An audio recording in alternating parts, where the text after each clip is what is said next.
अब करते हैं शुरुआत 1 मिनट एक खबर के साथ। अफगानिस्तान से भारतीयों को लाने के लिए मिशन एयरलिफ्ट लगातार जारी है। आज 290 लोगों को वायुसेना का C-17 ग्लोबमास्टर विमान भारत ला सकता है। पहले फेज में 148 भारतीयों को लेकर आया था विमान। एक रिपोर्ट। पाकिस्तान में फंसे भारतीयों को लेकर वायुसेना का C-17 ग्लोबमास्टर विमान आज भारत पहुंच सकता है। विमान से 290 लोग भारत आ सकते हैं, जिनमें से 220 भारतीय और 70 अफगानिस्तान के नागरिक शामिल हैं। सूत्रों के मुताबिक इनमें कुछ सिख भी शामिल हैं। काबुल पर तालिबान के कब्जे के बाद ये दूसरा एयरलिफ्ट है। पहले एयरलिफ्ट में 148 भारतीयों को लाया गया था। वहीं दूसरी तरफ तालिबान से बातचीत पर न्यूयॉर्क में विदेश मंत्री एस जयशंकर ने कहा, अफगानिस्तान से भारत के ऐतिहासिक संबंध हैं। अभी हमारा पूरा ध्यान वहां अपने नागरिकों की सुरक्षा पर है। At the moment, we are, like everybody else, very carefully following developments in Afghanistan. I think our focus is on ensuring the security in Afghanistan and the safe return of Indian nationals who are there. इस बीच भारत में पश्चिमी देशों के दूतावासों पर visa के लिए अफगानियों की भीड़ बढ़ रही है। अमेरिका और ऑस्ट्रेलिया के दूतावासों पर आज भी लंबी कतारें लगी। भारत ने अफगानिस्तान की हालात पर चिंता जताई है। आतंकवाद के खिलाफ दुनिया को एकजुट होने के लिए कहा। संयुक्त राष्ट्र सुरक्षा परिषद की बैठक में विदेश मंत्री एस जयशंकर के बिना चीन का नाम लिए उन पर दोहरा रवैया अपनाने की बात का जिक्र किया गया। सुनिए इस रिपोर्ट। भारत ने अफगानिस्तान के हालात पर चिंता जताते हुए आतंकवाद के खिलाफ दुनिया को एकजुट होने को कहा है। संयुक्त राष्ट्र सुरक्षा परिषद की बैठक में विदेश मंत्री एस जयशंकर ने बिना चीन का नाम लिए कहा कि दुनिया में आतंकवाद पर दोहरा चरित्र नहीं चलेगा। There cannot be any exception or any justification for any act of terrorism. Unfortunately, there are also some countries who seek to undermine or subvert our collective resolve to fight terrorism. That cannot be allowed to pass. विदेश मंत्री ने भारत और अफगानिस्तान में लश्कर और ISIS के बढ़ते खतरे पर ध्यान खींचा और पाकिस्तान का नाम लिए बिना कहा, कुछ देश आतंकवाद के खिलाफ लड़ाई को कमजोर कर रहे हैं। In our own immediate neighborhood, ISIL Khorasan has become more energetic and is constantly seeking to expand its footprint. This should be taken seriously. Events unfolding in Afghanistan have naturally enhanced global concerns about their implications for both regional and international security. Afghanistan में राष्ट्रीय झंडे को लेकर तालिबान के साथ चल रहा हंगामा बढ़ता जा रहा है। अफगानिस्तान के कई इलाकों में तालिबानियों के खिलाफ गुस्सा बढ़ता जा रहा है। अफगान झंडे के साथ लोग प्रदर्शन करते नजर आ रहे हैं। अफगानिस्तान में तालिबान के कब्जे के बाद शुरुआत में अफगानी जनता भले ही डरी हुई थी, लेकिन धीरे धीरे अब विरोध में आवाज उठने लगी है। तालिबान के खिलाफ विरोध अब अफगानिस्तान के कई शहरों में फैल गया है, जिसमें अफगानिस्तान के कई शहर शामिल होते जा रहे हैं। हालांकि लोगों को समझाने के लिए तालिबान इमामों की मदद भी लेने की कोशिश कर रहा है। तालिबान विरोधी अफगान कमांडर अब्दुल रशीद दोस्तम के भी पंजशीर घाटी पहुंचने की खबर है। अफगानिस्तान के कार्यवाहक राष्ट्रपति अमरुल्लाह सालेह और अहमद मसूद भी तालिबान विरोधी ताकतों को एकजुट करने में लगे हुए हैं। पंजशीर घाटी में ही तालिबान विरोधी मोर्चा बनाने का तेजी से काम जारी है। अफगानिस्तान में कई जगह हमारा झंडा हमारी पहचान के नारे लगाए जा रहे हैं। तालिबान के खिलाफ प्रदर्शन कर रहे लोगों के हाथों में अफगानिस्तान का झंडा है और प्रदर्शनकारियों ने हाथों में काली पट्टी बांधी हुई है। आज शुक्रवार को नमाज के बाद अफगानिस्तान में तालिबान के खिलाफ विरोध बढ़ सकता है। अफगानिस्तान में तालिबान के कब्जे के बाद अब अफगानिस्तान क्रिकेट बोर्ड के ऑफिस में भी तालिबानियों का कब्जा हो गया। तालिबानी पूर्व खिलाड़ी के साथ अफगानिस्तान क्रिकेट बोर्ड के ऑफिस में AK-47 के साथ नजर आए हैं। एक रिपोर्ट।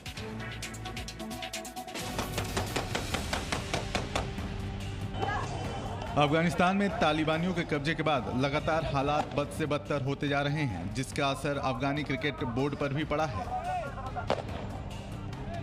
बीते 20 साल में अफगानी क्रिकेट ने कामयाबी की जो इबारत लिखी, वो हर किसी के लिए एक मिसाल है।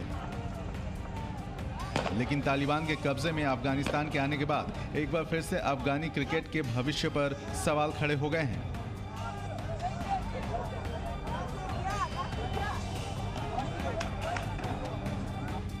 ऐसे में गुरुवार को तालिबानी अफगानिस्तान क्रिकेट बोर्ड के काबुल में मौजूद दफ्तर तक पहुंच गए। इस दौरान तालिबानियों के साथ अफगानिस्तान के पूर्व खिलाड़ी अब्दुल्ला मजारी भी शामिल थे। अफगानिस्तान क्रिकेट बोर्ड के दफ्तर में पहुंचे तालिबानियों की एक तस्वीर भी सामने आई है, जो तेजी से वायरल हो रही है। इस तस्वीर में AK-47 से लैस तालिबानी आतंकी ACB के कॉन्फ्रेंस हॉल में बैठे नजर आ रहे हैं। आज गुजरात में सोमनाथ मंदिर की परियोजनाओं का प्रधानमंत्री नरेंद्र मोदी उद्घाटन करेंगे और इस दौरान प्रधानमंत्री नरेंद्र मोदी श्री पार्वती मंदिर की आधारशिला भी रखने वाले हैं। एक रिपोर्ट। प्रधानमंत्री मोदी आज गुजरात के प्रसिद्ध ज्योतिर्लिंग सोमनाथ मंदिर से जुड़ी कई परियोजनाओं का उद्घाटन और शिलान्यास करने वाले हैं। प्रधानमंत्री मोदी वीडियो कॉन्फ्रेंसिंग के जरिए सोमनाथ समुद्र दर्शन पैदल पथ, सोमनाथ प्रदर्शनी केंद्र और नवीनीकृत अहिल्याबाई होलकर मंदिर का उद्घाटन करेंगे। इसके अलावा प्रधानमंत्री मोदी श्री पार्वती मंदिर की भी आधारशिला रखेंगे। अहिल्याबाई होलकर भवन पुराने सोमनाथ मंदिर के नाम से जाना जाता है और ये मुख्य मंदिर की विपरीत दिशा में मौजूद है। इसके नवीनीकरण पर 3.5 करोड़ रुपए की लागत आई है। 1 किलोमीटर लंबा समुद्र दर्शन पैदल पथ के निर्माण पर करीब 47 करोड़ रुपए की लागत आई है। सोमनाथ प्रदर्शनी केंद्र सोमनाथ मंदिर परिसर में मौजूद पर्यटक सुविधा केंद्र के पास बना है। इस प्रदर्शनी केंद्र में पुराने सोमनाथ मंदिर के अवशेषों को प्रदर्शनी के लिए रखा गया है। सोमनाथ में होने वाले कार्यक्रम में गृह मंत्री अमित शाह भी वीडियो कॉन्फ्रेंसिंग के जरिए जुड़ेंगे। गुजरात के मुख्यमंत्री विजय रूपाणी इस दौरान सभागार में मौजूद रहेंगे।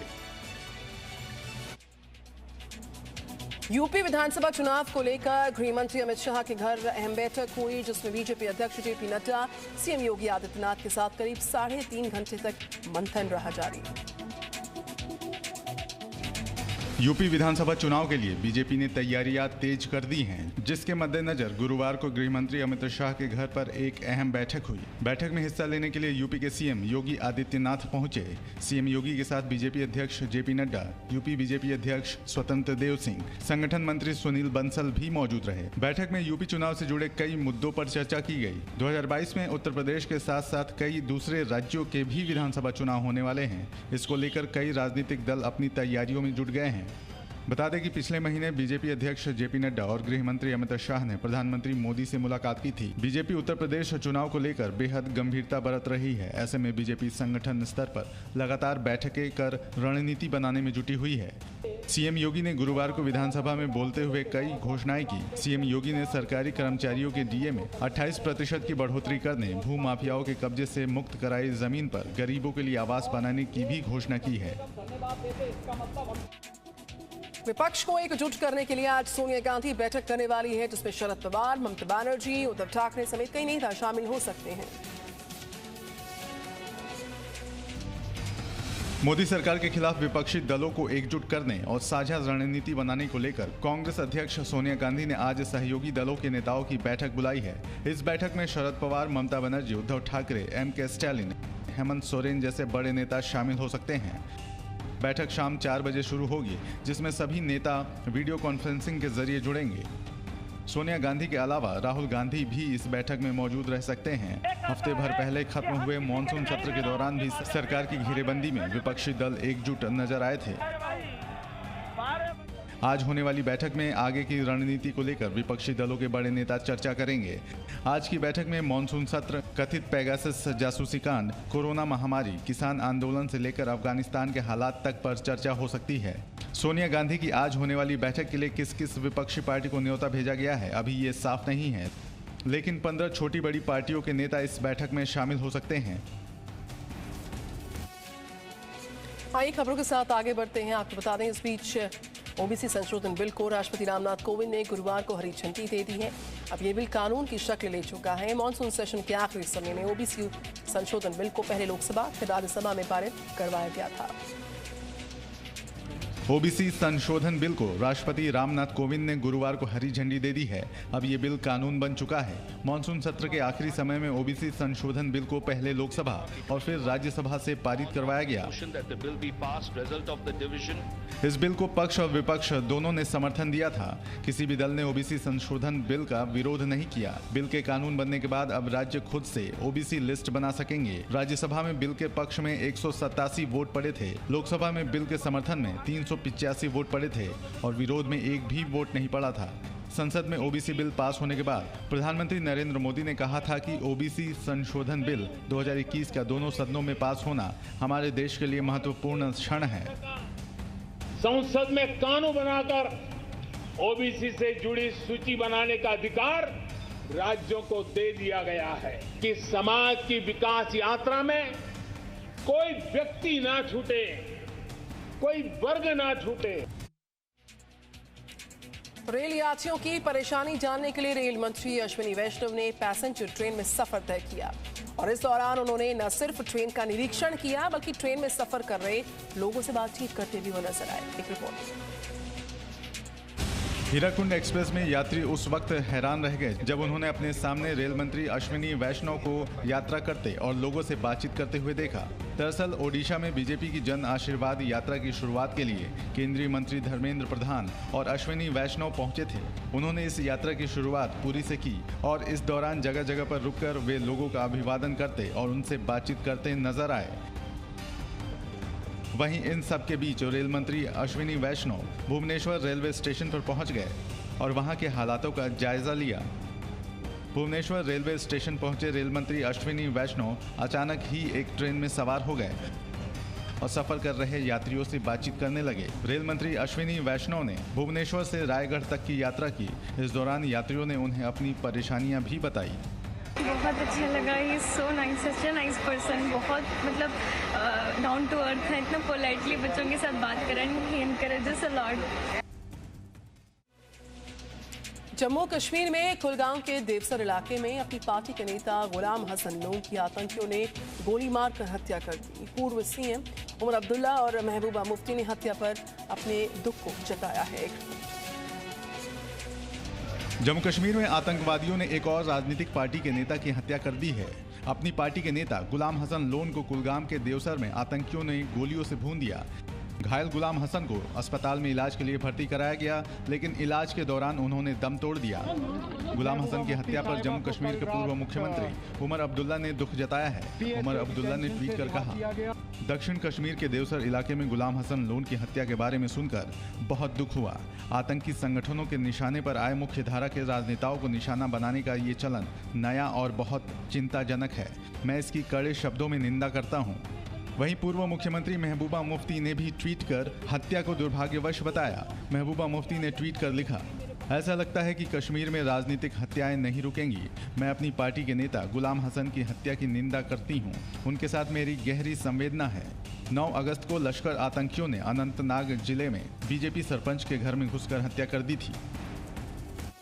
गुरुवार को अमेरिकी संसद भवन में उस वक्त अफरा तफरी मच गई जब इलाके के पास में एक बम होने की सूचना सामने आई। अमेरिकी संसद भवन के पास मौजूद लाइब्रेरी के बाहर खड़े ट्रक में विस्फोटक मिलने की आशंका के बाद सुरक्षा बल अचानक से हरकत में आ गए, जिसके बाद आसपास के इलाके को खाली करवा दिया गया। एक रिपोर्ट। न्यूयॉर्क में अमेरिकी संसद भवन की लाइब्रेरी के बाहर गुरुवार को एक पिकअप ट्रक में विस्फोटक होने की आशंका को देखते हुए पुलिस जांच कर रही है। अमेरिकी संसद भवन के आसपास की इमारतों को खाली कराया गया है। अमेरिकी संसद भवन की पुलिस ने कहा कि अधिकारी संसद की लाइब्रेरी के पास संदिग्ध वाहन की जांच कर रहे हैं। ये इमारत संसद भवन और सुप्रीम कोर्ट के पास है। सुरक्षा अधिकारियों ने कहा कि घटनास्थल की जांच से पता लगाने की कोशिश की जा रही है कि क्या उपकरण एक विस्फोटक था और क्या ट्रक में मौजूद व्यक्ति के पास डेटोनेटर था। वहीं फेसबुक पर लाइव स्ट्रीम किए गए एक वीडियो में एक व्यक्ति को लाइब्रेरी की तरह दिखने वाले फुटपाथ पर खड़े ट्रक के अंदर बोलते हुए दिखाया गया है। पुलिस की गाड़ियों और बैरिकेड्स से इलाके को बंद कर दिया गया है। व्हाइट हाउस ने कहा है कि वह हालात पर निगरानी बनाए हुए है। अमेरिकी सुप्रीम कोर्ट समेत आसपास की कई इमारतों को खाली करा लिया गया है। मेडिसन दफ्तर की इमारत में लोगों से कहा गया है कि वे अपने कार्यालयों में खुद को रोक कर रखें। पास के एक मेट्रो स्टेशन को भी बंद कराया गया था। Presenting B News app, available on Google Play and App Store. Download it now.